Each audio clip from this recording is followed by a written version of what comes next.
Okay, so episode 3 then. Episode 3 was Edinburgh. We walked from... You've got an incredible memory for this. We were from Colton Hill, at the top of Edinburgh. So we started at the castle, walked there. Windy. Hella windy, so the audio took a battering. And it was amazing to talk about the Berwick witch trials, because I had no idea about that. I never learnt about it. Yeah, so fascinating. And mad, like man's inhumanity to man, and that whole thing is kind of insane.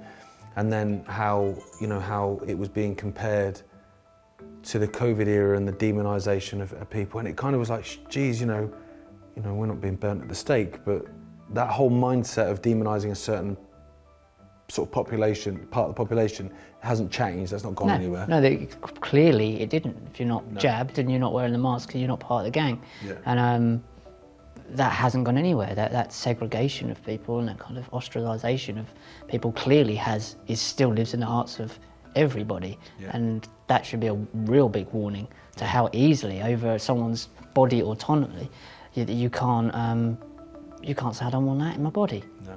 And I can't say autonomy either. No. But then we walked all the way up to Roslin Chapel and we met up with a chap called Roddy, who was lovely. He was really nice. He was really nice, and I love the bit of like meeting him underneath the bridge. So it just sort of emulated that sort of photo with like Robert Burns. I just thought that was kind of quite cool, really. And we turned up, and there he is, stood there, and it was. He was lovely. I like that. He was a really nice guy, and it was funny because when the camera stopped, we just chatted about whiskey. Did you? Yeah, because he used to be like head of like the Scottish like Whiskey Association or something like that, which. For a country like Scotland, Whiskey Association is huge, isn't it? Yeah.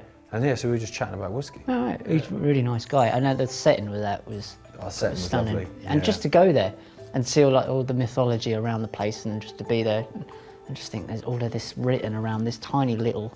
I've always been fascinated by why Scotland, UK, has such a big prominent part in all of this. Because it's just a speck on a map. Yeah, it is extraordinary. Yeah. But it's a powerful place. Scotland is particularly.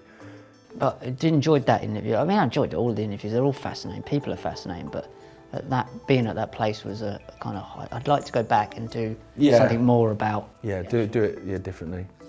The Walk Series 3 from Scotland. Streaming now on Ickonic. Let's do Ickonic.com. Yeah.